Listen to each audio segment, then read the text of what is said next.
Will try to just run overview. हम लोगों ने सिंपल रेस्पिरेटरी सिम्टोमेटोलॉजी पढ़े कि भाई रेस्पिरेटरी सिम्टम्स क्या होते हैं, जैसे डिसिया है, कफ है।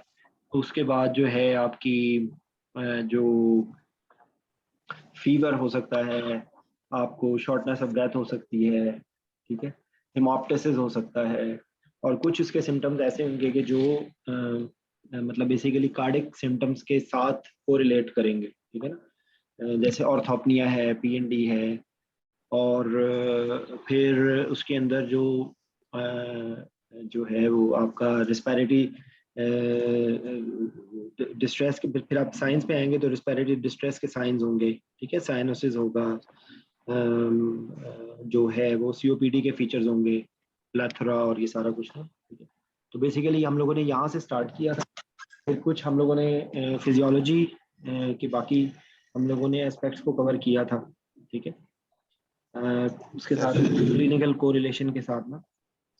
तो क्योंकि रेस्पिरेटरी सिस्टम बहुत वास्ट है, और रेस्पिरेटरी सिस्टम के अंदर बहुत ज़्यादा चीज़ों को पूछा जा सकता है, और उसके अंदर से चीज़ों को मतलब डूज एंड डोंट्स को करना बड़ा एक एक्चुअली टफ काम है, ठीक है।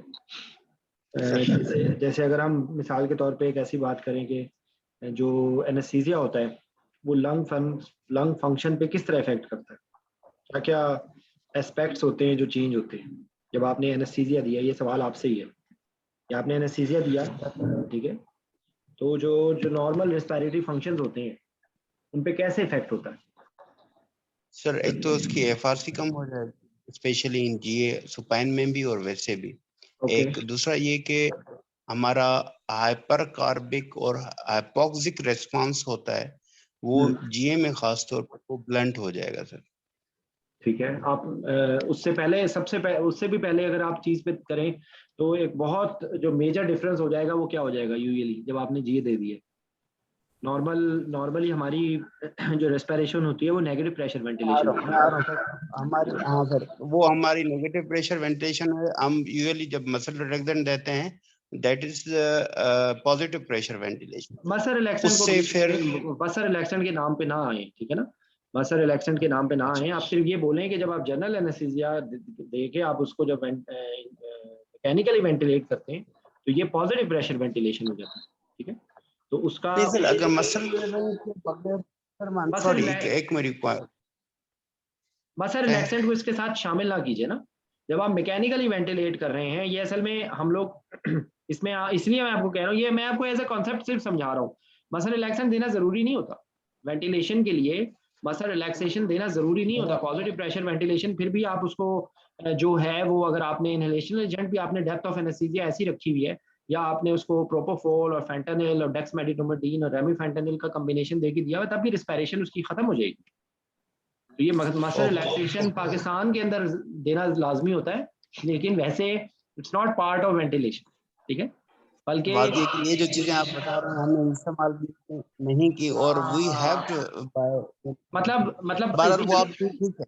इसलिए मैं जी आपको डॉक्टर साहब, जो कंसेप्ट बना हुआ है ना वो इस वजह से है कि जो रूटीन में वहाँ पे वो करते हैं ना कि प्रोपोफोल दिया, ठीक है, और साथ में फैंटानिल लगवाया दिया और मसल रिलैक्सेंट दिया और इंटूबेट कर लिए, ठीक है। मगर जो है ना वो जिस तरह सर आप कह रहे हैं, यहाँ पे हम थायराइड सर्जरी कराते हैं, उसमें डेफिनेटली उन्होंने न्यूरो मस्कुलर मॉनिटरिंग करनी होती है, उसमें मसल रिलैक्सेंट नहीं देते, ठीक है। उसमें रेमिफेंटानिल की इंडक्शन डोज देती है, ठीक है, 0.15 माइक्स पर केजी पर मिनट, ठीक है। प्रोपोफोल देती है और पेशेंट आराम से इंटूबेट हो जाता है। कोई रेस्पिरेटरी उसको जो है ना वो कह सकते हैं कि सारे रिफ्लेक्सेस ब्लेंड होती हैं, कोई ऐसा रिस्पांस नहीं आता। मगर और बच्चों में भी ऐसे हो जाता है, बच्चों में भी हम अगर डीप इनहेलेशन भी कर लें तो उसमें भी मसल रिलैक्सेशन की जरूरत नहीं पड़ती और उसको भी आराम से हम इंटूबेट कर सकते हैं। अच्छा अगर आप इसी में, अगर मैं आपसे सवाल पूछूं कि what are the disadvantages if you are giving prolong muscle relaxation. Muscle weakness आपकी हो जाती है, हो जाएगी, और मसल वीकनेस की वजह से हाइपर कैलेमिक रेस्पॉन्स भी आ जा सकता है सर। उसको क्या कहते हैं, मसल वीकनेस को क्या कहते हैं, उस जो जो उससे जो रिलेटेड होती है, जो मसल रिलैक्सेशन से रिलेटेड। समझ ध्यान में नहीं आ रही अभी। मायोपैथी मतलब वो बेसिकली मायोपैथीज डेवलप होनी हाँ, शुरू हो जाती हैं और उसको उसके लिए जो यूजुअली जो, क्योंकि जाहिर बात है जो ऑपरेशन थिएटर में जो ये यूज होता है उसका, वो तो इतना प्रोलॉन्ग नहीं होता ना, ठीक है, सर वो इतना प्रोलॉन्ग तो नहीं होता। मोस्टली आईसीयू में डॉक्टर साहब, वो आईसीयू में होता है, definitely जब उसको patient कहते होते हैं हैं आईसीयू, में, उसको कहते हैं आईसीयू एक्वायर्ड वीकनेस, उसको कहते हैं आईसीयू एक्वायर्ड मसल वीकनेस, ठीक है। तो एक सर आपने ये बता दी बात, और इसके अलावा और क्या इफेक्ट होता है? ये यही इसी से सर उसके रिलेटेड, अलावा इसी से रिलेटेड बात जो आपने बताई थी ना कि पेशेंट की पॉजिटिव नेगेटिव प्रेशर से पॉजिटिव प्रेशर वेंटिलेशन हो जाती है, तो इसका क्या इफेक्ट होता है? अच्छा, पॉजिटिव प्रेशर वेंटिलेशन से डेफिनेटली उसको हाइपोटेंशन ज्यादा होगा, क्योंकि इंट्राथोरेसिक प्रेशर ज्यादा हो रहा होगा, उसको हार्ट का प्रीलोड जो है ना वो कम होगा सर। और इसके अलावा क्या होगा? अच्छा, उसके अलावा जो है वो अगर कॉम्प्लिकेशंस में जाएं तो न्यूमोथोरेक्स भी हो सकता है, एम्फाइसीमा, सर्जिकल एम्फाइसीमा भी हो सकता है सर। हाँ, आप अभी नॉर्मल पहले बताइए। डेफिनेटली ये जो हम स्पॉन्टेनियस ब्रीथिंग करते हैं, ठीक है, और उसके बाद जब हम पेशेंट को मैकेनिकल वेंटिलेशन लेते हैं तो 180 के एंगल पे सारी चीज़ें जो है ना वो कह सकते हैं उड़ जाती हैं, ठीक है, कहने का मतलब है वो ऐसे है कि जब हम नॉर्मली जो इनहेल करते हैं तो इंट्राथोरेसिक प्रेशर डिक्रीज होता है, ठीक है, या प्लूरल प्रेशर जो है ना कम होता है, तो एक ग्रेडियंट डेवलप होता है जिसकी वजह से फिर एयर जो है ना वो इन्वायरमेंट से जो है अपर एयरवे से फिर जो है इस तरह से जाती है।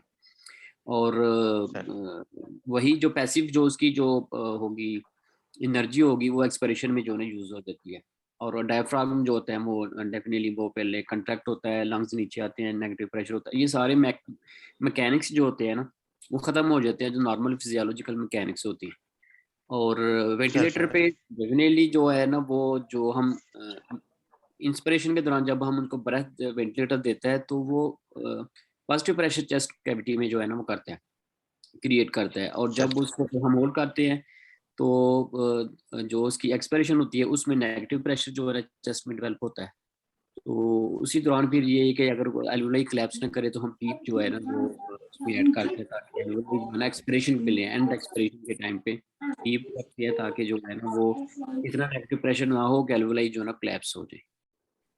सर अच्छा, दूसरे वर्क ऑफ ब्रीदिंग कम हो जाता है, ठीक है, जो वर्क ऑफ ब्रीदिंग के लिए जो जो मेटाबॉलिक जो रिक्वायरमेंट होती है वो कम हो जाती है, ठीक है।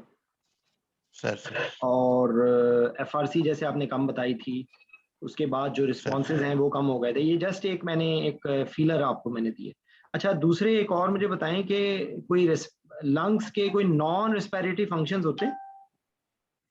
सर डेफिनेटली काफी सारे इसमें आपका लंग्स के जो है ना वो हार्मोनल सिक्रीशंस भी है एक दो, और दूसरा ये कि डिफेंस मैकेनिज्म बहुत ज्यादा है सर। लाइक मैंने किसी उस्ताद ने मुझे बताया 41 एक्स्ट्रा एक्सेप्ट गैस एक्सचेंज के अलावा जो है ना उनको जो है ना वो फंक्शंस हैं।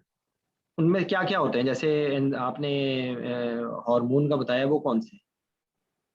सर एस इनहिबिटर को जो ना एंजियोटेंसिन को जो कन्वर्ट करता है सर। और दूसरा और ये कि और फिर वो कौन सा, मैं थोड़ा सा आपसे क्लियरिटी भी चाहूंगा इसमें, वो कौन सा हार्मोन जो आर्टेरियल स्ट्रेच से होता है, प्रॉब्लली वो एक्टिवेट जो है ना लंग्स से होता है। आई एम सॉरी, हो सकता है मैं गलत कह रहा हूँ। वो रेनिन, जो angiotensin 1 is converted to angiotensin 2 in lungs, ठीक है। सर और जो एट्रियल, जो आप वो स्ट्रेच वाली बात बता रहे हैं, वो कौन सा है भला? वो तो एट्रियल नेट्रियूरेटिक पेप्टाइड है या वो तो यहाँ पे नहीं होता, वो लंग्स में होता है। अच्छा, मुझे नहीं पता। नहीं नहीं, वो तो एट्रियम में होता है, लेकिन मैं थोड़ा सा ये कंफ्यूज कर रहा था, शायद उसका रोल है शायद लंग्स में, लेकिन डेफिनेटली नहीं है अभी। वो बस angiotensin two angiotensin 1 to 2 convert कराता है। हाँ, ठीक है। तो अच्छा, दूसरे मुझे ये बताएं कि जो है एक सेकंड, मुझे मुझे ये बताइए कि ये जब एल्टीट्यूड पे अगर हम जाएं, ठीक है, एल्टीट्यूड पे, हाई एल्टीट्यूड पे, तो क्या फिजियोलॉजिकल चेंजेस आती हैं? सर आपका जो है ना वो ऑक्सीजन ऑक्सीजन डिसोसिएशन कर्व जो है ना वो आपका शिफ्ट हो जाएगा राइट की तरफ सर। और एक देखें, मेरी बात ये सुने, कि तरतीब से बताएं। सबसे पहले जब हाँ डॉक्टर साहब, हाँ जी बिल्कुल, मैं भी ये जमील कहने बताने लगा दो था। उसको, जमील बताने दो हाँ उसको, नहीं नहीं, बताने मैं कह रहा हूँ बिल्कुल वही बताएंगे। थोड़ा सा जो है ना वो तरतीब ऐसे से करें जाओ ना। ऑक्सीजन पार्शियल प्रेशर पे क्या इफेक्ट होगा? कंसेप्ट ठीक है ना सबके। पार्शियल पार्शियल प्रेशर, प्रेशर कम हो जाएगा सर, तो उसकी वजह से ऑक्सीजन का क्या कम होगा? हो तरतीब जाएगा। से चले ना। ऑक्सीजन हीमो, आपने ये एक स्टेटमेंट दे दी, ऑक्सीजन हीमोग्लोबिन डिसोसिएशन का राइट पे शिफ्ट होगा। क्यों होगा भाई? उसको क्या तकलीफ हो गई है? उसके पीछे, गॉट इट सर। अच्छा, उसके पीछे आपका नजर। पार्शियल प्रेशर कम होने की वजह से आपका पोलिसाइथीमिया होगा, फिजियोलॉजिकल नहीं, पोलिसाइथीमिया होगा। एक सेकंड, फौरी तौर पे, फौरी उसी वक्त आप गए एल्टीट्यूड पे, उसी वक्त हमारा पॉलीसाइथीमिया हो गया। नहीं नहीं नहीं नहीं नहीं, इसमें तो सर टाइम लगेगा, वो तो पहले हाइपोक्सिक इमीडिएटली रिस्पांस। देखिए, हाइपॉक्सी, अगर आपको मैं आपकी मैं गर्दन दबाऊं तो आपका कौन सा रिस्पॉन्स आएगा? हाइपॉक्सिया की वजह से क्या होगा? यहीं पे, यहीं पर, इसी जगह पे रुकिए। है, सिंपैथेटिक रिस्पांस आएगा। सिंपैथेटिक रिस्पॉन्स आएगा? नहीं, आप इस पे रहे ना, अभी हाइपॉक्सिया से रिलेटेड है। हाइपॉक्सिया आएगा अच्छा सिंपैथेटिक ठीक है। रिस्पॉन्स, लेकिन हाइपॉक्सिया हमारा जो कंट्रोल और ब्रीदिंग के रेफरेंस से, हाइपॉक्सिया कहां पर इफेक्ट करेगा? कीमो रिसेप्टर्स होते हैं, हाँ सर पेरिफेरल कीमो रिसेप्टर्स कहां पे होते हैं? सर ये कैरोटिड में सर, बाइफर्केशन ऑफ द ठीक है, मतलब कैरोटिड तो बॉडी। ऑक्सीजन जो होती है ना, वो हाइपॉक्सिया जो होता है ना, वो पेरिफेरल्स के ऊपर ज्यादा इफेक्ट करता है। ठीक है, ठीक है। और जो सेंट्रल होते हैं वो उसके ऊपर PaCO2 ज्यादा इफेक्ट करता है। ठीक है, पीएच ज्यादा करें। अच्छा सर, उससे फिर हमारा टेक्टिक रेस्पॉन्स आएगा बिकॉज ऑफ टेकेप्निक रिस्पॉन्स हाइपोक्सिया। आएगा। आप तो फौजी बंदे हैं, आप मुझे बताएं, जब पहाड़ी पे जाते हैं तो सांस नहीं चढ़ना शुरू हो जाता? डेफिनेटली बंदा सर, मैं तो हाइपर सेकंड रह चुका हूँ। हाइपर हाँ हाइपर वेंटिलेट करना शुरू कर देता है। ठीक है, फौरी तौर पे सर हमारा सर रिस्पॉन्स आता है, और फिर उसके बाद, ठीक है, उसके बाद क्या होता है सर आपकी कुछ देर तक वो, उसको कंपनसेशन कहाँ से आती है? अब ये हाइपर जो रिस्पॉन्स आ रहा है हाइपर वेंटिलेशन का, ये कहाँ से करेक्ट होगा? ट्यूबरकुलोसिस है। अल्कलोसिस होगा ना। नहीं, एल्कोलोसिस तो हो रहा है। एल्कलोसिस तो उसका वर्स आएगा ना सर, तो वो अब ऐसे है। ये एल्कोलोसिस जो हो रहा है, इसके ऊपर बॉडी क्या रिस्पॉन्स करेगी? देखें, ये चीजें हैं बहुत आसान। अब बता रहे अभी हैं वो आप, थोड़े से सीक्वेंस से इस तरह से बताना चाहिए कि देखिए ये सोडा जब बाइकार सर बाइकार आपका कम हो जाएगा सर। बाइक नहीं वो कम हो तो जाए? काम करेगी ना, रीनल मगर उससे एक्सक्रीशन पहले एक्सक्रीशन ऑफ बाइकार जो है ना ज्यादा हो जाएगा सर। बॉडी में बाइकार कम हो जाएगा, एक्सक्रीशन बढ़ जाएगी सर सही, बाइकार की। किडनी सही जी। ये नहीं कहते, पर किडनी एक्टिवेट होते हैं। मैं सर थोड़ा सा समराइज कराता हूँ। हाँ हाँ, वो ऐसे है कि जब भी हम एल्टीट्यूड पे जाते हैं ना 1500 मीटर पे, ठीक है, जो कह सकते हैं कि 5000 फीट जो हमारी या नथिया गली के जो लेवल पे आता है, ठीक है, उस पे जब हम जाएंगे तो पार्शियल प्रेशर जो होता है ना वो ऑक्सीजन का कम हो जाता है। कंसंट्रेशन वही रहती है, 21% रहती है, मगर partial pressure overall atmosphere pressure कम होने की वजह से ऑक्सीजन प्रेशर भी जो है ना वो कम हो जाता है रिलेटिवली। अब जो हमारा कह सकते हैं फिजियोलॉजिकल रिस्पांस है जो डिटेक्ट करता है ब्रीथिंग को, वो है सेंट्रल और पेरिफेरल। सेंट्रल जो है ना वो CO2 के वो उसको ड्राइव करता है, जबको जो पेरिफेरल है ऑप्टिक अर्थ है और कैरोटिड बॉडीज हैं, ठीक है, इसमें कैरोटिड आर्टरीज में ये मोर सेंसिटिव होती है टू हाइपोक्सिया में। और ये PO2 को, यानी कि जो ब्लड में ऑक्सीजन डिसॉल्व होती है उसके प्रेशर को जो है ना वो डिटेक्ट करती है। डेफिनेटली अगर इंस्पिरेशन में ऑक्सीजन की कंसंट्रेशन अगर कम होगी तो उसका अल्टीमेटली जो है ना वो पार्शियल प्रेशर भी ब्लड में कम होगा डिसॉल्व फॉर्म में। उसको कंपनसेट करने के लिए सबसे पहला जो मैकेनिज्म होता है वो होता है हाइपरवेंटिलेट। बॉडी जो है ना रिस्पॉन्स करती है कि ताकि ज़्यादा से ज़्यादा ब्रीथिंग ले और ऑक्सीजन को जो है ना सप्लाई करे बॉडी के सारे टिश्यूज में, ठीक है। ये कुछ टाइम के लिए चलता है, मगर ये है कि जब हाइपरवेंटिलेशन होती है तो उसके साथ ब्लड में फिर क्या होता है कि CO2 वॉश आउट हो जाती है और अल्कलोसिस जो होते हैं ना वो डेवलप हो जाती है बॉडी में। फिर अल्कलोसिस की वजह से जो ऑक्सीजन डिसोसिएशन कर्व जो है ना वो डेफिनेटली लेफ्ट की तरफ चला जाएगा, ऑक्सीजन सप्लाई जो है वो फिर टिश्यू को कम हो जाएगी। उसके लिए फिर जो है ना बॉडी में जो आरबीसीज हैं वो 2-3 डीबीजी जो आते हैं ना उनकी प्रोडक्शन ज़्यादा होती है, ताकि ऑक्सीजन की जो आरबीसीज में अनलोडिंग जो है ना वो उसको इंक्रीज किया जाए और उससे थोड़ी कंपनसेशन होती है। साथ जो है ना वो किडनी जो है ना एक्टिवेट हो जाती हैं। किडनी जो आपको पता है कि जो डिस्टल ट्यूब्यूल्स हैं और उसमें फिर जो हाइड्रोजन आयंस हैं वो एक्सचेंज जो होती हैं बाइकार्ब के साथ। बाइकार्ब को जो है ना बॉडी यूरिन के रास्ते जो है ना वो एक्सक्रीट करती है और हाइड्रोजन आयन जो होती है ना वो उनकी रीअब्जॉर्प्शन हो जाती है। पीएच फिर बॉडी कंपनसेट करती है, bring it to the normal, ठीक है, ताकि जो हीमोग्लोबिन डिसोसिएशन कर्व है उसको जो है ना वो अल्कलोसिस से बाहर लाया जाए। और ये चलता है कहते हैं कुछ दिन के लिए, 2-3-4 दिन के लिए चलता है, ठीक है। और फिर उसके बाद जो होता है ना फिर डेफिनेटली जो दूसरे मैकेनिज्म हैं, लेट मैकेनिज्म हैं वो स्टार्ट हो जाते हैं, जैसे कि बोन मैरो स्टिमुलेशन है, ठीक है, उसमें है और उसमें जो प्रोडक्शन है आरबीसीज की तो वो डेवलप जो है ना वो प्रोड्यूस होना जो है ना ज़्यादा शुरू हो जाते हैं। और इसी वजह से जो हाई एल्टीट्यूड पे लोग रहते हैं उनमें हीमोग्लोबिन और ये आरबीसीज का जो मैस है वो ज़्यादा होता है और ये वास्कत इतना रिस्पांस होता है वो पॉलीसाइथीमिया भी उनको जो है ना वो लेट जो होना होता है।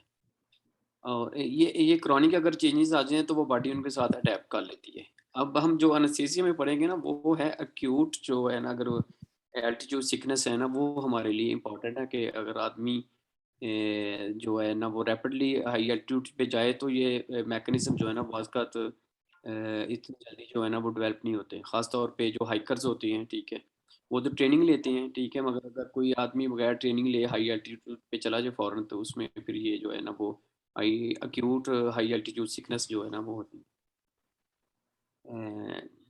ठीक है, अगर समझ आ रही है तो मैं जो है ना इसमें सर कंटिन्यू। जमील, इसमें एक और चीज़ है जो मैं ऐड करना चाह रहा हूँ। एक इसमें है कि अक्यूट, मतलब इसको एक को हेप कहते हैं, एक को हेस कहते हैं। हाँ हाई एल्टीट्यूड पल्मोनरी एडीमा है, एल्टीट्यूड सेरेब्रल एडीमा ना। डॉक्टर ठीक, बिल्कुल मैं उसको फिर अगर बताता हूँ, अगर आप वहाँ पे आ गए हैं तो वो अक्यूट में ये क्या होता है कि एक सेकंड, एक सेकंड। आपको जी मैंने सर। सारी बात बता दी है। आपने कार्डियोवैस्कुलर सिस्टम जो अजहर ने सबसे पहले बताया था वो आप लोग मिस कर गए। कार्डियोवैस्कुलर रिस्पांस भी आता है, हार्ट रेट बढ़ जाता है, स्ट्रोक वॉल्यूम बढ़ जाता है, कार्डिक आउटपुट जी बढ़ती है। बिल्कुल, हाँ ये भी हाँ, एक अगर कार्डिक, रिस्पांस है। ये अभी हम रेस्पिरेटरी कर रहे थे, अगर कार्डिक का देखा जाए तो नहीं, वो आप दोनों चीजें बताएं ना, दोनों चीजें अलग अलग नहीं है। कोई आप उसमें तरतीब से अगर बता रहे हैं तो साथ साथ ये तरतीब में ये जी भी आ बिल्कुल, जाए। ये और उसके सिमल्टेनियसली साथ चल रही होती है, हाँ जी, टैकीकार्डिया होता है, उसमें जो क्रॉनिक में एक और भी चीज आ जाती है वो एंजियोजेनेसिस है, ठीक है। इसीलिए एंजियोजेनेसिस। जो पहाड़ी इलाकों के लोग हैं वो लाल लाल होते हैं, ठीक है ना। तो वो क्योंकि उनका एक रिस्पॉन्स क्रॉनिक उनकी बॉडी अडॉप्ट कर चुकी होती हाँ, उनकी स्किन की जो वेसल्स हैं ना, ठीक है, वो ज़्यादा जो है ना वो कहते हैं कि उनकी जेनेसिस होती है, इस वजह से चीक्स और हैंड और ये चीज़ें उनकी जो है ना वहाँ पे ज़्यादा रेड होती हैं। है, ठीक है। तो ये तरतीब से रिस्पॉन्स हो गया, हाँ, उससे एल्टीट्यूड से। अब जो आप बता रहे हैं अगले स्टेप में वो है आपका एक्यूट माउंटेन सिकनेस। तो पहले तो बताया ना एक्यूट माउंटेन सिकनेस में क्या होता क्या है। वही सर, जो वैसे जितने भी जो होते हैं ना लोग जो हाइकर्स होते हैं जो जाते हैं K2 पे, ठीक है, या माउंट एवरेस्ट पे, इनके लिए एक ट्रेनिंग कैंप होता है नीचे जो बेस पे वहाँ पे जाते हैं एक्लेमेटाइजेशन करने के लिए। फिर ये ग्रेजुअली जो है ना फिर एक ख़ास हाइट पे जाकर कुछ टाइम फिर वहाँ पे गुजारते हैं, ताकि जो है ना वो जितनी भी चेंजेस हैं उनको अडेप्ट कर लें। अगर ये कह सकते हैं कि ये प्रॉपर ट्रेनिंग या एक्लेमेटाइजेशन के बगैर कह सकते हैं कि ना हो तो 5 सिम्टम्स क्या होंगे। ना हो, जी ठीक है, हाई एल्टीट्यूड जो होता है ना 5000 मीटर, ठीक है, या 10,000 फीट से अगर कोई हाइट पे ज़्यादा जाते हैं तो वहाँ पे जो है ना वो पार्शियल प्रेशर जो है ना टोटली जो है ना वो सबका कम हो जाता है और ऑक्सीजन का बहुत जो है ना वो कम हो जाता है, तो उस वजह से फिर हाइपोक्सिया की वजह से जो है ना वो सारी बॉडी में एक्यूट चेंजेस आती हैं, यानी कि अगर लंग्स में उसमें है तो हाइपोक्सिक जो है ना वैसो नहीं कंस्ट्रिक्शन नहीं, इसके होती अंदर है। जो सिम्टम्स होते हैं ना, वो सिम्टम्स बता दें, वो तो बात हम कर चुके हैं ना। अब हम उसके हाँ सिम्टम्स की बात कर रहे हैं, तो मतलब सिम्टम्स उसमें उसमें दो हेडेक, मेन जो होते हैं ना सर वो हेडेक, कह सकते एक हैं सेकंड, हेडेक, जी नोजिया, डिजीनेस, ठीक है, हाँ अगर जनरल हम मलेज, फटीग। सिंड्रोम में डिवाइड किया जाए तो एक हेस है और एक हेप है, जैसे डॉक्टर अब अतीक अगले साहब पे ने आ जाए, अब आप बताएं अतीक भाई, हेस क्या होता है? जो सर ये हाई एल्टीट्यूड सेरेब्रल एडिमा इसको कहते हैं सर। ठीक है, मतलब ये इसमें ये आपको होता है सिर्फ नाम याद रखना है। तरतीब तकरीबन एक सेरिब्रल एडिमा है और एक पल्मोनरी एडिमा है, ठीक है। इसकी जो ना सर, इसका इलाज यही है कि इसको नीचे इसकी हाइट कम की जाए, या कोई एक बैग होता है इसको हाँ जी एक इसको बैग। कहते हैं नहीं लेकिन ये मैं सेरिब्रल एडिमा, मैगो बैग कहते हैं उसको, ठीक है। वो होता है कि जिस तरह से मुझे हमारा स्लीपिंग। एक जी सर। सेकंड, एक सेकंड, एक सेकंड, एक सेकंड, प्लीज प्लीज जी प्लीज। मुझे बताएंगे ये होता क्यों है, ये ये एडिमा क्यों हुआ? पार्शियल ये दोनों चीजें जो है ना हाइपोक्सिया की वजह से होती हैं। जो सीएनएस में चेंजेस आती हैं, ठीक है, वो तो वैसे कहते हैं कि अनक्लियर, मगर डेफिनेटली इसका जो काज है वो हिपोक्सिया होती है। हिपोक्सिया की वजह से ब्रेन में क्या होता है कि वेजोडाइलेट होती हैं, जबकि पेरिफेरी में या दूसरे में हाइपोक्सिया की वजह से वेजो कंस्ट्रिक्शन होती है। वेजो डायलेशन की वजह से जो है ना वो आईसीपी बढ़ता है, ब्रेन एडीमा डेवलप होता है, और उसकी वजह से भी सारे जो है ना साइंस एंड सिम्टम जो है ना सीवियरिटी के लिहाज से चेंज होते ओके, जाते हैं। स्टार्टिंग फ्रॉम और जो है ना हेडेक, पल्मोनरी नोजिया, एडिमा कैसे होता है? वॉमिटिंग। जी सर। पल्मोनरी एडिमा, पल्मोनरी से वो भी है, जो जो पल्मोनरी के जो वेसल्स हैं ना, कैपिलरी हैं और alveoli, उसके लेवल पे जो है ना हाइपोक्सिक के ऑक्सीजन के रिसेप्टर्स होते हैं, जो कि उनको जो उनके कैलिबर या डायमीटर को जो है ना वो मेंटेन कर रहे होते हैं। अगर हाइपोक्सिया में जो है ना फिर वो ये एक फिजियोलॉजिकल रिस्पांस होता है कि जहाँ पे हाइपोक्सिया हो, यानी कि alveoli वेंटिलेट ना कर रहे हो या हाइपोक्सिया हो, तो उस साइड पे जो है ना वो ब्लड वेसल कंस्ट्रिक्ट करती हैं, इसलिए ताकि ब्लड जो है ना वो दूसरी जगह चला जाए जहाँ वेंटिलेशन हो रही है या अल्वुलाई वेंटिलेट कर रही हैं, ठीक है। ये नॉर्मली जो है ना वो होता है हमारे जो लंग्स में, मगर क्योंकि वहाँ पे डिफ्यूजली हाइपोक्सिया है, तो ओवरऑल द लंग्स जो होता है ना वो वेजो कंस्ट्रिक्शन हो जाती है। वेजो कंस्ट्रिक्शन होने की वजह से पीछे पल्मोनरी जो है ना वो हाइपरटेंशन होती है, जिसका जो है ना वो राइट हार्ट के ऊपर जो है ना वो लोड पड़ता है। और कह सकते हैं कि हार्ट जो होता है ना फिर वो राइट वेंट्रिकल वो फोर्सली जब ब्लड वहाँ पे करेगा, तो ये होता है कि वहाँ पे ज़्यादा देर तक जो है डेफिनेटली वो जब रहता है तो राइट वेंट्रिकुलर हाइपरट्रॉफी होती है। मगर अब एडीमा क्यों डेवलप होता है, वो इस वजह से कि जब ये फोर्सली वहाँ पे करते हैं तो उसके ऊपर डेफिनेटली एक फोर्स अप्लाई होती है, फिर मेडिएटर्स निकलती हैं, ठीक है। और फिर ये होता है कि आफ्टर सम टाइम मेडिएटर निकलने के बाद जो है ना वो उनमें परमेबिलिटी बढ़ जाती है उन स्मॉल वेसल्स में, कैपिलरीज में। तो वहाँ से फिर जो है ना इंटरस्टिशियल टिश्यूज में जो है ना वो फ्लूइड आता है, और फिर पल्मोनरी एडीमा जो है डेवलप होता है उनमें। देखिए सिंपल, अगर आप इसको बहुत सिंपल वर्ड्स में जाए ना, बहुत सीवियर हाइपोक्सिक रिस्पांस आता है, पल्मोनरी वेस्कुलर रेजिस्टेंस बहुत बढ़ती है और उसकी वजह से ये डेवलप हो जाता है, ठीक है। हाइड्रोस्टैटिक प्रेशर बहुत ज़्यादा बढ़ जाता है और उसकी वजह से पल्मोनरी एडिमा हो जाता है। ये इसकी थ्योरी है, ठीक है। समझ आ गई? Any question? अच्छा, अब इसके ट्रीटमेंट पे आ जाए। ये एक्यूट माउंटेन सिकनेस के लिए कौन सी दवाई दी जाती है? अब देखें ना, रेस्पिरेटरी अल्कोलोसिस है ना, एसिटोजिलामाइड सर। तो ऐसी रेस्पिरेटरी अल्कोलोसिस का मैनेजमेंट में ऐसी दवाई देंगे जो मेटाबॉलिक एसिडोसिस करे, ठीक है। तो ये बेसिकली वीक इसका डायूरेटिक इफेक्ट है। ये कहाँ पे एक्ट करता है? ये इस पे करता है सर प्रोक्सिमल। यहाँ पर किडनीज पे इफेक्ट ज्यादा आना चाहिए या ब्रेन पे आना चाहिए? सर प्रोक्सिमल एसिटोजिलामाइड जो ना इस पे प्रोक्सिमल ट्यूब्यूल पे एक्ट करता है सर। ओके, नहीं मैं आपसे सिर्फ ये पूछ रहा हूँ कि ये इसका जो इफेक्ट है, ठीक है, जो कार्बोनिक एनहाइड्रेज एंजाइम है वो तो हर जगह पे पूरी पूरी बॉडी में है ना, ठीक है। जी सर। तो जी सर। ये एक्चुअल क्या करता है? ये बाइकार्बोनेट की फॉर्मेशन को बढ़ा देता है या कम कर देता है? सर ये इस तरह करता है कि ये कार्बोनिक ये जो सिटोसिलामाइड है कार्बोनिक एनहाइड्रेज इनहिबिटर है। ये अच्छा। इसको डायल्यूट करता होता है और आपका HCO3 के HCO3 के टोटल, सर ये HCO3 को कम करता है स्टोर्स को। ठीक है, वेरी गुड। तो फिर क्या होता है? इसके सर ये जब ये होगा ना तो सर इसमें ना आपका इसमें आपका यूरिन अल्कलाइज हो जाएगा, आपका ग्लाकोमा के लिए भी इस्तेमाल होती है। इसके अलावा सर देखें मेटाबॉलिक अल्कोलोसिस। देखें मेरी बात सुनिए अतीक भाई, एग्जाम में आपने ये सब नहीं बोलना। आपसे अगर वो ये सवाल पूछ रहे हैं कि एक्यूट माउंटेन सिकनेस के अंदर एसिटाजोलामाइड को देने का मकसद क्या है, तो आप सिंपल एसिडोसिस करना, बोलेंगे कार्बोनिक एसिडोसिस करना। एनहाइड्रेज इनहिबिटर है, ये बाइकार्बोनेट की फॉर्मेशन को रोक देगा और हाइड्रोजन आयन को बढ़ा देगा। That's it. ये आप देखें ना, आप कह रहे हैं कि ग्लाकोमा में भी यूज होता है। ये सवाल जवाब आपका ये लफ्ज इररेलेवेंट है, ठीक है? तो ठीक है, आपने ठीक। परहेज करना है इररेलेवेंट बातों से। अच्छा, इसके अलावा और क्या चीज दी जाती है?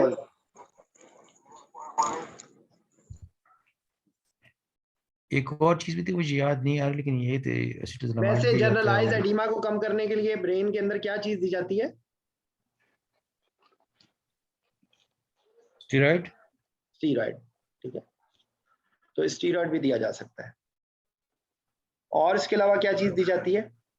सर इसके अलावा सर हम वी कैन गिव मेनिटॉल भी दे सकते हैं फॉर परमानेंटरी उसके लिए ना, जब अगर ब्रेन कोई इंसल्ट हुआ है तो हम we can give mannitol as well.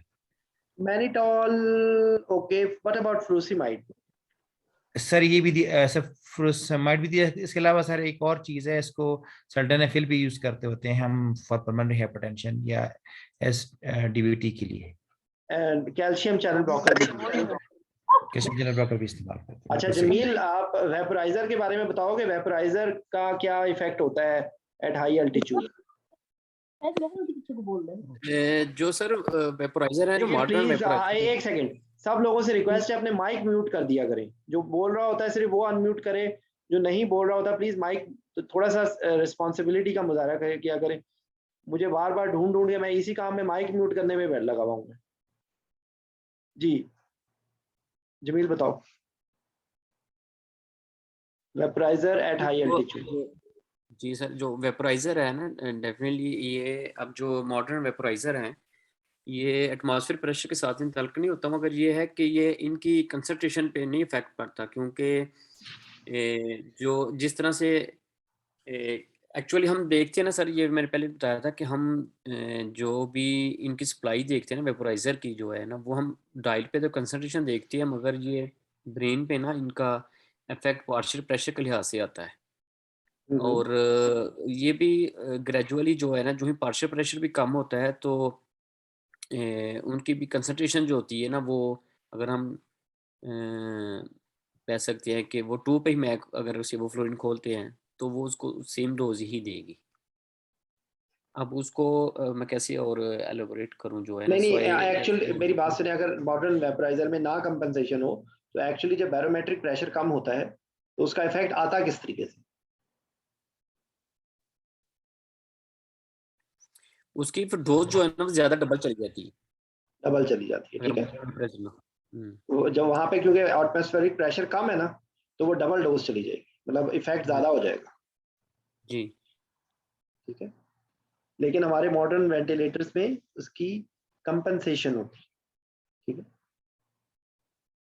अच्छा, और इसमें एल्टीट्यूड में कोई चीज रह तो नहीं गई?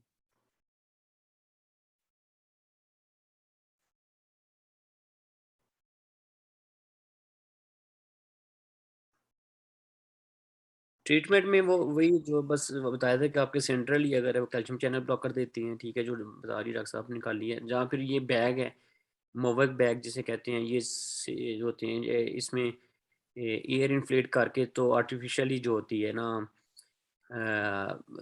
एटमॉस्फेरिक प्रेशर को जो है ना वो हाई डेवलप किया जाता है, ताकि वो जो विक्टिम है उसको जो है ना वो टेम्परेरी तौर पे जो है ना, वो जब सीवियर उसके साइन सिम्टम्स आ रहे हैं तो उससे बच करने के लिए अल्टीमेटली उसको जो है ना नीचे सी लेवल पे ही लेके आते हैं उस बैग में।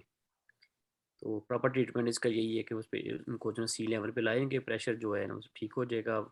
या फिर ये है कि वहाँ पे ऑक्सीजन वो यूज़ करते हैं विद ये जो लेके जाते हैं ऑक्सीजन कंसनट्रेटर के साथ, तो वो ऑक्सीजन देती हैं, वो बैग देती हैं और उसको सी लेवल पे ले जाती हैं।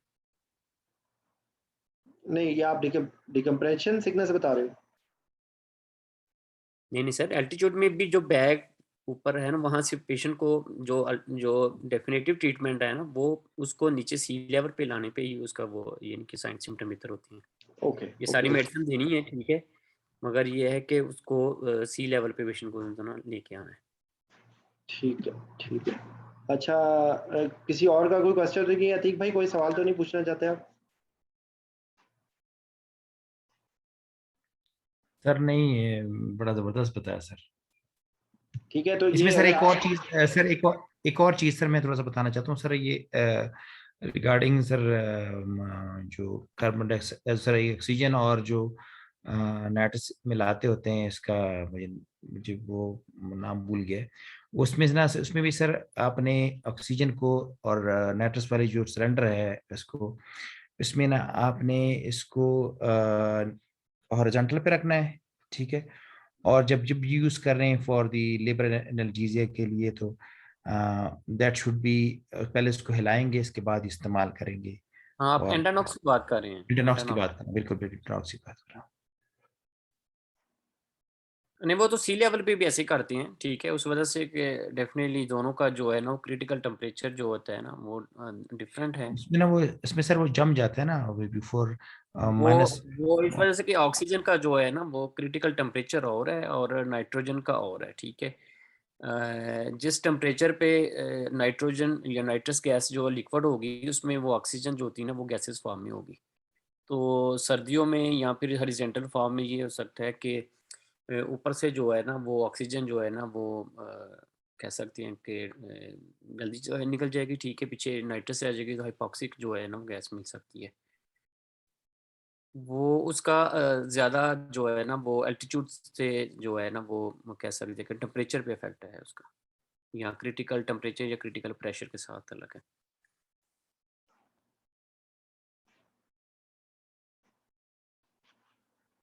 जी अच्छा, जो ठीक ठीक। इसी से रिलेटेड जो दूसरी बीमारी है वो होती है बेंड्स, ठीक है, वो डीप सी डाइविंग की होती है। वो क्या होती है बेंड्स?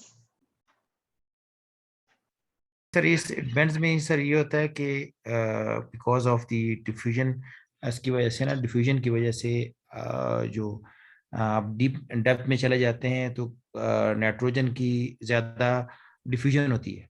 तो जैसे ही नीचे डेप्थ में जाते हैं, डिफ्यूजन जैसे ही एकदम से ऊपर आते हैं तो वो चूंकि ऑलरेडी पड़ी होती है, ऑब्जॉर्व नहीं होती, इसकी वजह से आपको पेन होता है, बहुत शदीद किस्म का पेन होता है। तो उसके लिए जब जब आप जल्दी से एकदम से असेंड करते होते हैं, ठीक है, तो फिर आपने इसके जो बैंड्स आए हुए होते हैं, इसको आप इस तरीक़ेकार ये है कि इसको अगेन सेम किस्म की एक मशीन होती है, इसके अंदर डालते होते हैं। पाकिस्तान में तो पता नहीं, शायद कराची में अवेलेबल हो, उसमें जाके ना हाइपरबैरिक ऑक्सीजन जो है उसके अंदर जाके वो डिजॉल्व हो जाती है सर। अच्छा, अब इसकी ना जमील इसको मैं थोड़ा उसका ज़्यादा बताऊं एलैबोरेट तो करो। बताओ हाँ, जमील। वो असल में ये बैंड्स का मतलब यही होता है कि जॉइंट स्वीयर पेन करना, ठीक है, स्वीयर जॉइंट पेन को बैंड कहते हैं। ये जो स्कूबा डाइवर्स होते हैं ना, ठीक है, ये क्या करते हैं कि बैग पीछे इन्होंने एक रखा होता है जिसमें ऑक्सीजन सिलेंडर के साथ ब्रीथ कर रहे होते हैं, ऊपर पाइप होता है, ठीक है, उसमें ब्रीथ करते हैं, उसमें नाइट्रोजन होती है प्लस मिक्सचर होता है उसका साथ नाइट्रोजन के साथ ऑक्सीजन का।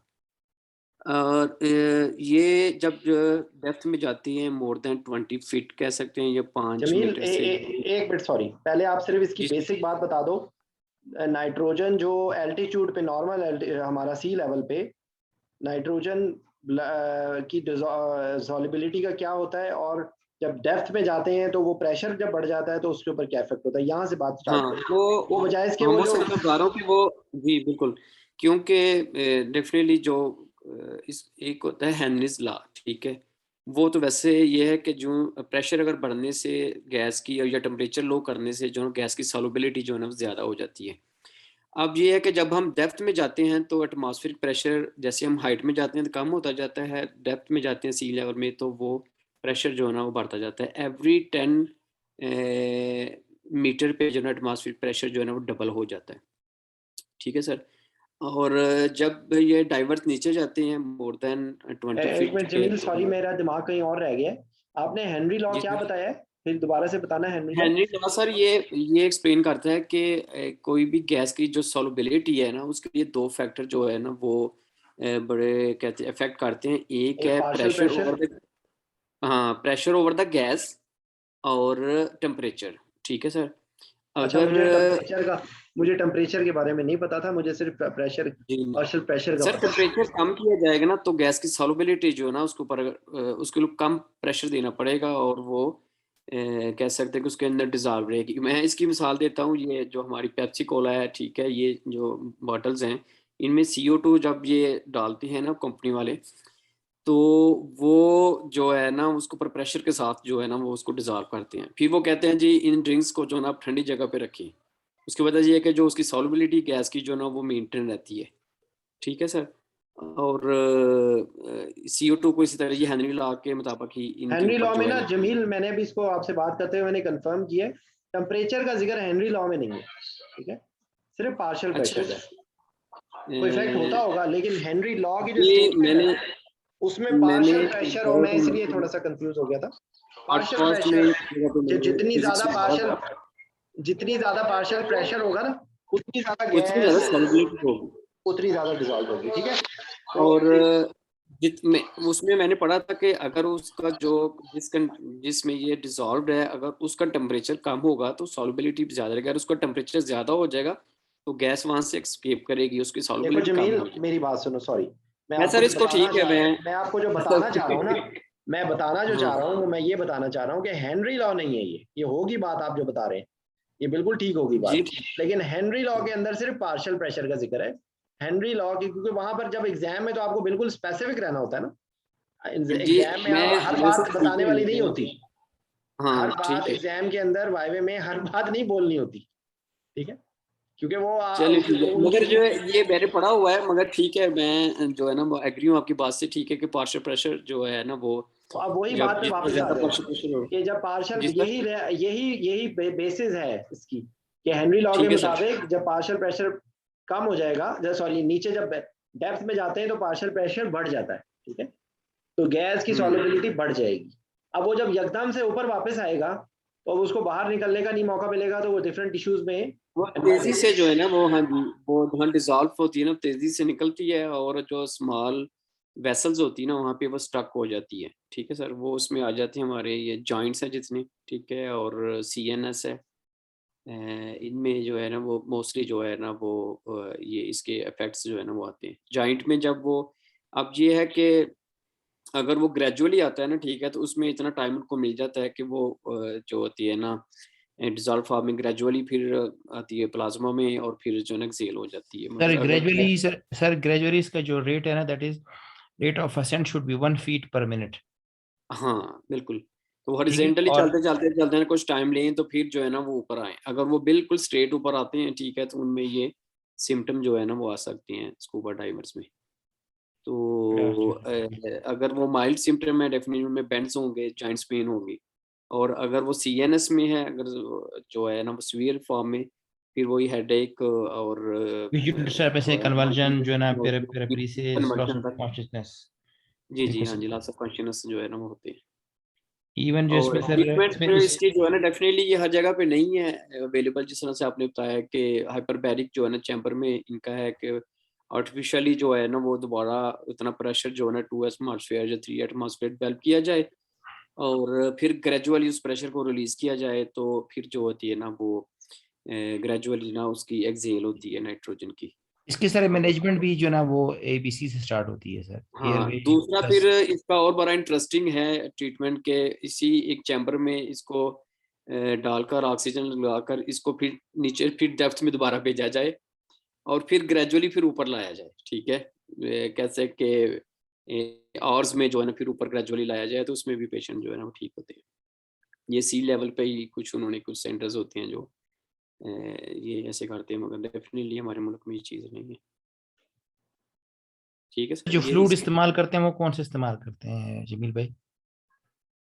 किस में फ्लूइड कौन सा मींस आईवी फ्लूइड या क्या? हाँ आईवी फ्लूइड्स, लार्ज और आईवी कैनुला भी इस्तेमाल करते हैं, हाई फ्लो आईवी RFI2 भी इस्तेमाल करते हैं, प्लस इसके अलावा फ्लूइड इसमें एसिटोनिक इसमें वो इस्तेमाल नहीं करते ग्लूकोज।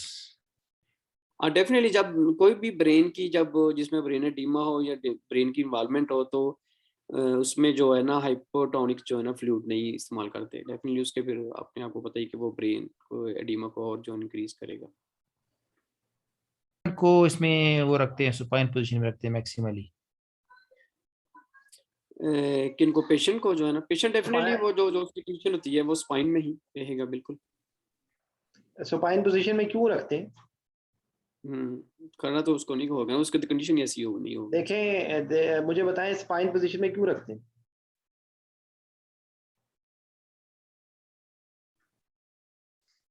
जी अतीक भाई। सर मेरे ख्याल में क्योंकि आपको मैं बार बार एक ही बात बताता हूँ, वाइवे हाँ, के ये अंदर एक्स्ट्रा बातें नहीं बतानी। अब आपने अगर वाइवे में ये बोल दिया कि सुपाइन पोजीशन में रखते हैं, अब आपसे वो अगला अगर उन्होंने सवाल पूछा कि वो इंप्रेशन खराब हो जाता है, ठीक है? तो वाइवे के अंदर आपकी क्योंकि देखें यहाँ पर हम लोग दोनों बहुत सारे मुख्तलिफ कैटेगरी के लोगों को हम हाइब्रिड कंट्रोल करने की कोशिश कर रहा हूँ। इट इज़ वेरी डिफिकल्ट, ठीक है? लेकिन मेरा फर्ज बनता है कि मैं आपको टोकूं।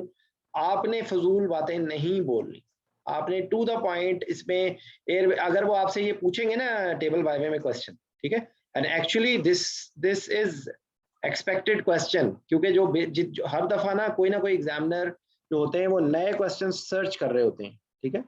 तो एक्चुअली क्योंकि जितने भी इंटरनेशनल एग्जाम्स हैं उनके अंदर तो एल्टीट्यूड और जो डीप सी डाइविंग के ऊपर क्वेश्चन जरूर पूछा जाता है, ठीक है? हमारे एग्जाम के अंदर ये फ्रैंकली स्पीकिंग बहुत ज्यादा टच नहीं किया गया, लेकिन अगर ये पूछेंगे भी ना तो आपसे टू द पॉइंट यही बातें आपको पता होनी चाहिए कि एक्चुअली होता क्या है। तो आपको ये पता होना चाहिए कि जब डेप्थ में जाते हैं तो पार्शियल प्रेशर बढ़ गया, तो वो गैस के जो नॉर्मली नहीं डिजोल्व होती वो बहुत ज्यादा डिजोल्व हो गई, वो बॉडी के टिश्यूज में चली गई, ठीक है?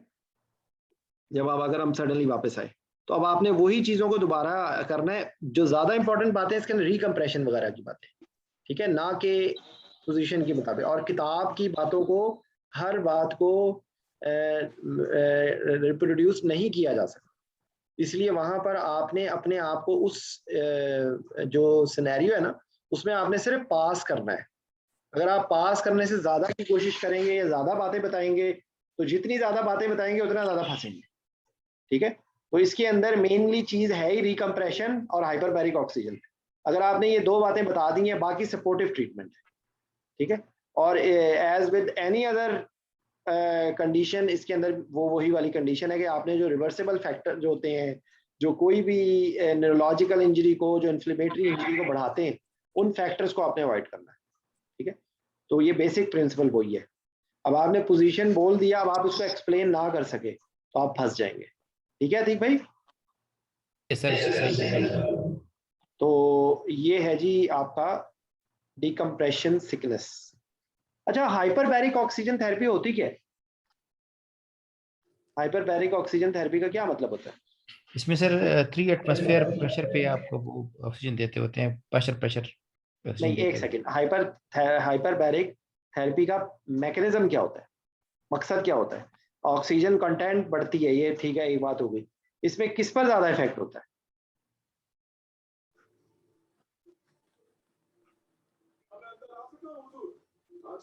बॉडी के अंदर नहीं, लंग्स पे नहीं इफेक्ट होता। मुझे बताइए कि ये ऑक्सीजन कंटेंट देखे ना, गैस गैंग्रीन में दी जाती है, कार्बन मोनोऑक्साइड पॉइजनिंग में दी जाती है, यही सारी चीजें होती है ना? और जो बहुत सीवियर किस्म के इन्फेक्शंस होते हैं उनमें दिए जाते हैं, अगर कोई फ्री फ्लैप्स वगैरह दिए हैं उन पे लगाया जाता है। इसमें मैकेनिज्म क्या होता है? इसमें मेन मैकेनिज्म होता है डिसॉल्व्ड ऑक्सीजन को बढ़ाता है, ठीक है? डिसॉल्व्ड ऑक्सीजन नॉर्मली मिनिमल होती है ना। कार्बन मोनोऑक्साइड याद आया, कार्बन मोनोऑक्साइड पॉइजनिंग भी दी जाती है। नहीं, कार्बन मोनोऑक्साइड पॉइजनिंग में भी रीजन यही होती है ना कि आप डिसॉल्व्ड ऑक्सीजन को बढ़ाते हैं, क्योंकि ऑक्सीजन तो डिलीवर नहीं हो रही, तो आपने डिसॉल्व ऑक्सीजन को बढ़ाना है। तो ऑक्सीजन हीमोग्लोबिन डिसोसिएशन का लेफ्ट पे शिफ्ट हो गया, आपने उसमें डिसॉल्व ऑक्सीजन बढ़ाना है। दूसरे होता ये है कि जो डिफ्यूजन होती है वो के उसके अंदर एक पार्शियल प्रेशर का होता है ना, तो जब आप क्या नाम है उसका, एक किसी गैस का पार्शियल प्रेशर बढ़ा देते हैं ना, तो उसकी वजह से डिफ्यूजन उसकी बढ़ जाती है। तो ऑक्सीजन का पार्शियल प्रेशर जब आप बढ़ाएंगे ना, तो ऑक्सीजन की डिफ्यूजन बढ़ जाएगी, ठीक है। तो ये इसकी थ्योरी होती है। अब आपसे सब सवाल जो पूछा जाएगा ना, तो इसका आंसर स्पेसिफिक है कि what is the basis of hyperbaric oxygen therapy. तो हाइपरबैरिक ऑक्सीजन थेरेपी की रीजन ये है। हाइपरबैरिक ऑक्सीजन थेरेपी का नुकसान क्या हो सकता है? सर टॉक्सिक ऑक्सीजन रेडिकल्स होते हैं, अटैचमेंट होती है, और सर ये ऑक्सीजन टॉक्सिसिटी हो जाती है सर। और सीएनएस के अंदर जो ना, सीएनएस के अंदर जो है, ब्रेन के अंदर भी कुछ है, इसका मुझे याद तो नहीं आ रहा, लेकिन ये ब्रेन के अंदर भी सब कुछ है। अच्छा, और कोई इसके अलावा कोई और इसकी कॉन्ट्राइंडिकेशन होती है हाइपरबैरिक ऑक्सीजन थेरेपी?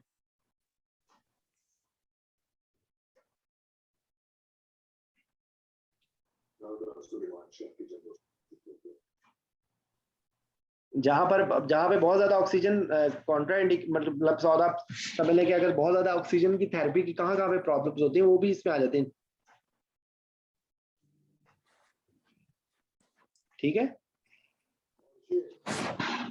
तो ये हो गई जी आपकी डीप सी डाइविंग और एल्टीट्यूड फिजियोलॉजी। ये एक अपेरेंटली बोरिंग टॉपिक है, लेकिन मेरा ख्याल है कि आप लोग ये पढ़ें, क्योंकि ये एक तो इसमें से एमसीक्यूज आते हैं, जो एमसीक्यूज वाले लोग हैं एमसीक्यूज हैं, और टेबल वाइवे के अंदर जो बेसिक साइंसेस का पोर्शन है, उसमें मैं आपको एक बात बताऊं, जो एक्सपेक्टेड क्वेश्चंस में से है ना, वो एक अनएक्सपेक्टेड जो क्वेश्चंस हैं उनके अंदर एक्सपेक्टेड ये है। टेबल वाइवे के अंदर एक या दो क्वेश्चंस होते हैं जो हमेशा अनएक्सपेक्टेड होते हैं, तो उन अनएक्सपेक्टेड टॉपिक्स में से इज वन ऑफ देम, ठीक है। तो एनी क्वेश्चन प्लीज?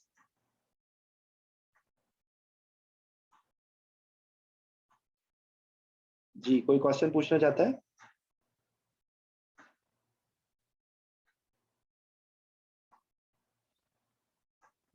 अच्छा, मुझे बताइए कि जो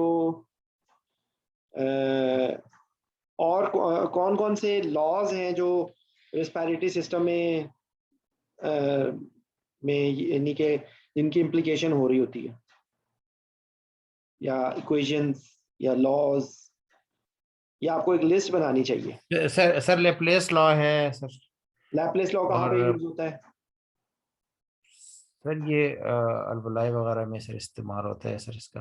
नहीं, और इस तरह नहीं ना।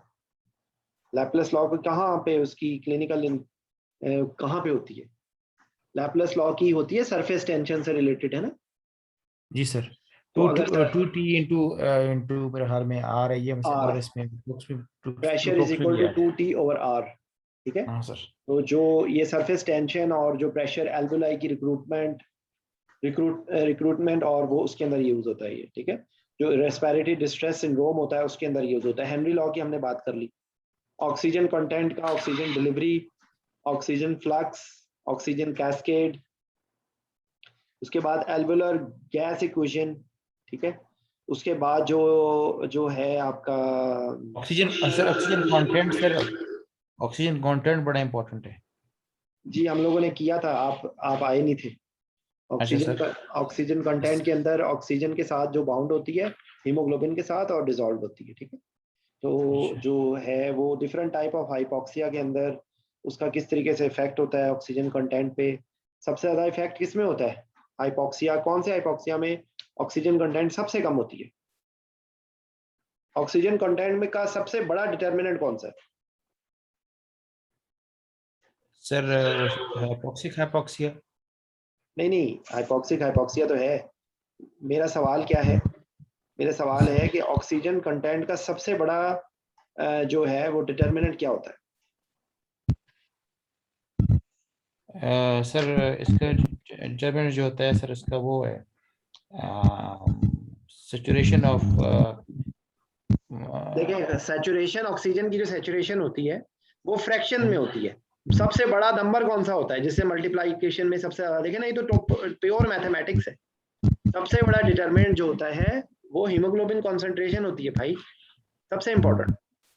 इवन जो सैचुरेशन होती है वो फ्रैक्शन में होती है। आपने देखा ना haemoglobin into 1.34 into oxygen saturation, ठीक है। तो बेसिकली आपकी जो मेन जो डिटर्मिनेंट होता है वो हीमोग्लोबिन होती है, उसके बाद ऑक्सीजन सैचुरेशन, ठीक है। और PO2 क्योंकि डिसॉल्व्ड ऑक्सीजन का होता है तो एक्चुअली ऑक्सीजन कंटेंट में उसका इतना नहीं होता। ऑक्सीजन जो डिलीवरी होती है उसमें आप किससे मल्टीप्लाई करते हैं इसको?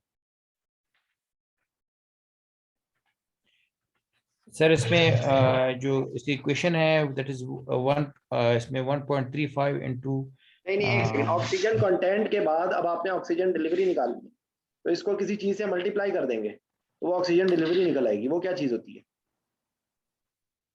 ये तो एक वक्त में कंटेंट हो गया ना इसका। कंटेंट किस का कंटेंट का यूनिट क्या होता है?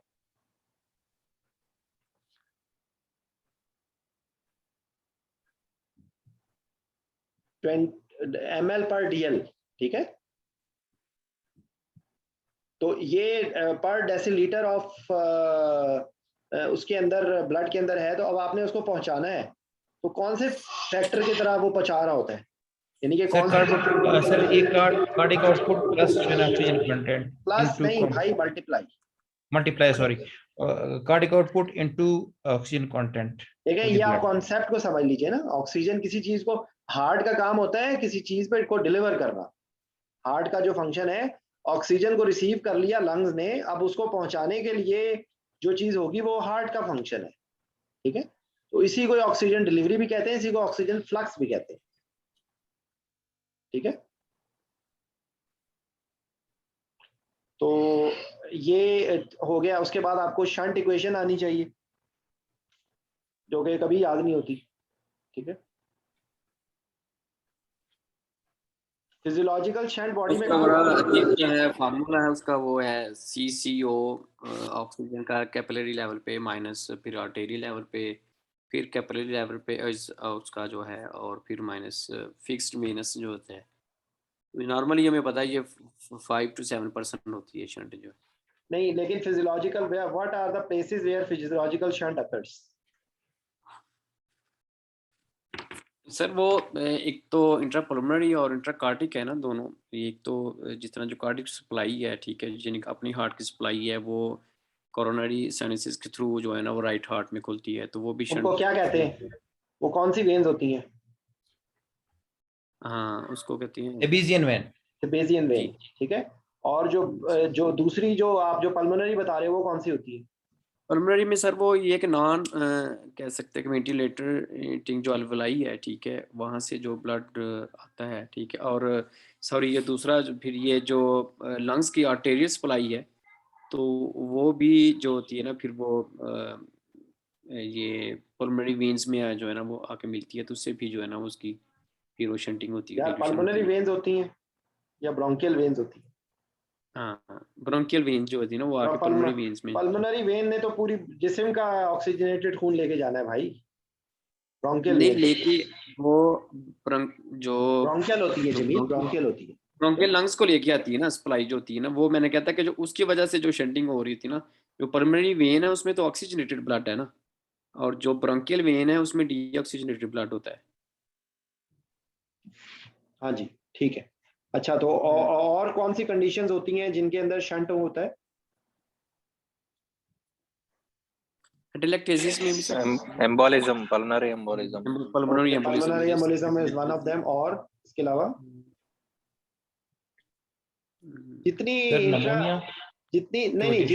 जितनी साइनोटिक हार्ट डिजीजेस होती हैं उनके अंदर शंटिंग नहीं होती। हाँ इंट्राकार्डिक शंट वो पैथोलॉजिकल, हाँ जी है, ठीक है। तो वो बोल रहे हैं ना वो इसके अंदर लिस्ट में शामिल होगा। और इसके अलावा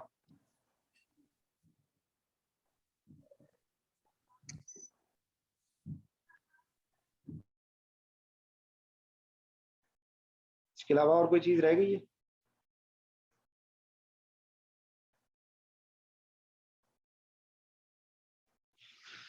ओके, तो हम लोगों ने ना तकरीबन रेस्पिरेटरी सिस्टम का जो मेजॉरिटी पोर्शन है वो हम लोगों ने इन एटिपिकल वे हम लोगों ने कवर किया। एक हिस्सा रह गया, वो इंशाल्लाह हम कल करेंगे। ठीक है। वो आज करना था लेकिन आज for some reason Rabia is not available, so we will do it tomorrow. So that is basically that is respiratory mechanics and respiratory function in various positions. Various positions like lateral position, prone position, with the one lung ventilation. ठीक है, तो वो हम इंशाल्लाह कल करेंगे। ठीक है, कोई क्वेश्चन? Any question please? अच्छा देखें, मैं आपको एक बात बताऊं कि ये जो रिस्पिरेटरी सिस्टम है ना, ये आपकी पूरी एनेस्थीसिया की बेस है, और क्योंकि हम लोगों को आदत नहीं है इस तरीके से पढ़ने की, इसलिए आपको अभी तक ये चीज़ आप लोगों ने अप्रिशिएट की होगी। ये बेसिक साइंसेस की जो बुक्स हैं, वो बुक्स के फोल्डर में, बेसिक साइंसेस के फोल्डर में जाएं तो you will find basic sciences book, जिसके अंदर मास्टर पास है, एनेस्थीसिया साइंस वाइवा बुक है, पॉडकास्ट है, उसके बाद आपका जो है ना प्राइमरी FRCA इन अ बॉक्स है, 4-5 ये हैं। तो आप उसमें जो आपको टॉपिक आपको समझ जहां से आता है, और आपको इसकी बहुत डिटेल नॉलेज नहीं चाहिए, इसका आपको सिर्फ बेसिक कॉन्सेप्ट चाहिए, ताकि अगर आपका बेसिक कॉन्सेप्ट ठीक है ना, तो आपके MCQs ठीक हो जाएंगे। अगर आपका बेसिक कॉन्सेप्ट ठीक नहीं है तो you will not be able to attempt MCQs। ठीक है, तो ये बेसिकली इसमें मेरा मुद्दा है। ठीक है, तो आप लोग प्लीज एक बनाइए, if I want a volunteer, के जो जितने लॉज हैं, अगर आपको या अतीक भाई आपको के लिए पॉसिबल है, तो आप एक जगह पे टैबुलेट कीजिए सारों मतलब टैबुलेट क्या, आप उसको चॉक आउट कर लें कि रेस्पिरेटरी सिस्टम से रिलेटेड कितने फिजियोलॉजिकल प्रिंसिपल्स, लॉज, इक्वेशंस हैं। ठीक है, तो कल हम उसको डिस्कस भी कर लेंगे। जैसे अभी आपको मतलब कच्ची पक्की बात थी ना, तो एल्वेल और गैस इक्वेशन है, क्योंकि ये कभी कभी टेबल वाइवे में भी, इवन लॉन्ग केस के अंदर भी, ये सडनली आपको कहते हैं कि लिख कर दिखा दें, ऑक्सीजन कंटेंट को कैलकुलेट करें। ठीक है, तो आपको देखिए ना, आप ऑक्सीजन कंटेंट के साथ मैं आपसे कह रहा हूँ कि कौन सी चीजें मल्टीप्लाई करना है, तो आपके दिमाग में इसको क्लिक नहीं कर रहा। ठीक है, वो इसलिए क्लिक नहीं कर रहा कि कभी आपने इस तरह चॉक आउट करके लिखा नहीं है, आप इसको चॉक आउट करके लिखें। ठीक है सर, इसके साथ सर कुछ पीप भी डिस्कस करेंगे, या पीप वगैरह जो ऑटो पीप ये सर कुछ नहीं है जो वो कल वो भी कर लेंगे इंशाल्लाह। अतीक भाई, आप जो पिछले ये 2-3 दिन के हैं ना, वो आप सुन लीजिए, क्योंकि बहुत सारी चीजें रैंडमली देखें। ये मैं आपको एक बात बताता हूँ, it is one of the most difficult topics to explain actually. ठीक है, ये जो रेस्पिरेटरी सिस्टम की फिजियोलॉजी है ना, ये इतनी आसान नहीं है। मैंने इसको जिस हद तक मुमकिन है आसान बना के अपने लिए भी और आप लोगों के लिए भी करने की कोशिश की। स्टिल अगर कोई क्वेरी है तो please don't hesitate to ask. ठीक है सर, ठीक है, चले, ओके जी, ओके, थैंक्स फॉर एवरीवन। कल इंशाल्लाह सेम टाइम, कल इंशाल्लाह बल्कि कोशिश करेंगे 9:30 बजे शुरू करें। ठीक है सर, ठीक है, Pakistan standard time. Thank you, अस्सलाम। अच्छा, प्लीज मेरी रिक्वेस्ट है कि अगर आप लोग इससे बेहतर फायदा करना चाहते हैं तो देखें, बहुत सारे लोग मुझे कहते हैं कि जी हम रिकॉर्डिंग सुन लेते हैं, तो रिकॉर्डिंग सुन के उसके काउंटर क्वेश्चन पूछें। अगर आपको काउंटर क्वेश्चन नहीं पूछेंगे तो फिर इतना एफर्ट करने का भी कोई फायदा नहीं है। ठीक है, क्योंकि देखिए मैं कोई अकले कुल नहीं हूँ, मैं कोई हरफे आखिर नहीं हूँ, और मैं आपको यही कहूंगा कि आप लोग किसी पर भी अंधा बिलीव ना किया करें, क्योंकि अंधा बिलीव जो है वो इंसान को तबाही की तरफ ले जाता है। आपको हर चीज में रैशनल होके आपको उस चीजों की रीजन देखें। If you don't understand, check other sources. आप वैसे भी सवाल पूछ सकते हैं, आप अपने आप से भी सवाल पूछ सकते हैं, आप गूगल पे भी इसको चेक कर सकते हैं। और अगर कोई मेरी गलती, हम लोगों ने यहाँ पे अगर कोई चीज बाय मिस्टेक हम लोगों ने कोई गलत कॉन्सेप्ट दे दिया है, तो प्लीज अगर वो आप लोग लेके चल पड़े तो फिर मेरे लिए तो शर्मिंदगी की बाइस होगा ना। तो ये आप लोग इस चीज का जरा ख्याल रखें। कोई भी किसी को अगर कोई चीज समझ ना आए तो वो जरूर just feel free to ask. और मैं बेसिक जो जूनियर्स अगर यहाँ पर कोई गलती से है, क्योंकि जूनियर्स तो सबसे ज्यादा मसरूफ है ना, तो जूनियर से मेरी रिक्वेस्ट है कि प्लीज अपनी पढ़ाई को के मोड को इस तरह करें। ये पढ़ने का तरीका होता है, आप रिट्टा मारते जाएं। आज एक किसी से मेरी बात हो रही थी, वो एल्वुलर जो है ना बेसिकली इनहेलेशनल इंडक्शन के रेफरेंस से that person was unable to understand के रेट ऑफ इंडक्शन, क्योंकि वो that person was trying to ratify the word written in the explanation of a certain MCQ book। तो मैंने उसको कहा कि उसको गोली मार दो, तुम लोगों ने किसी इन वर्ड्स को वहां पे लिख के तो नहीं दिखाना, आपको सिर्फ एक कॉन्सेप्ट चाहिए कि कौन कौन से फैक्टर्स होते हैं जिससे इनहेलेशन इंडक्शन स्पीड अप हो जाती है। तो आपको उन फैक्टर्स का पता होना चाहिए। लोग एक्सप्लेनेशन मतलब ये चीज, इस चीज से ध्यान में रखें कि at the end of the day अगर आपको वो चीज समझ आ गई है ना, तो आपके पैसे पूरे हो गए। बाकी चीजें सेकेंडरी है। आपको वर्ड्स रिप्रोड्यूस नहीं करने होते, आपको कॉन्सेप्ट को रिप्रोड्यूस करना होता है। ठीक है, ओके जी, थैंक यू, अस्सलाम वालेकुम।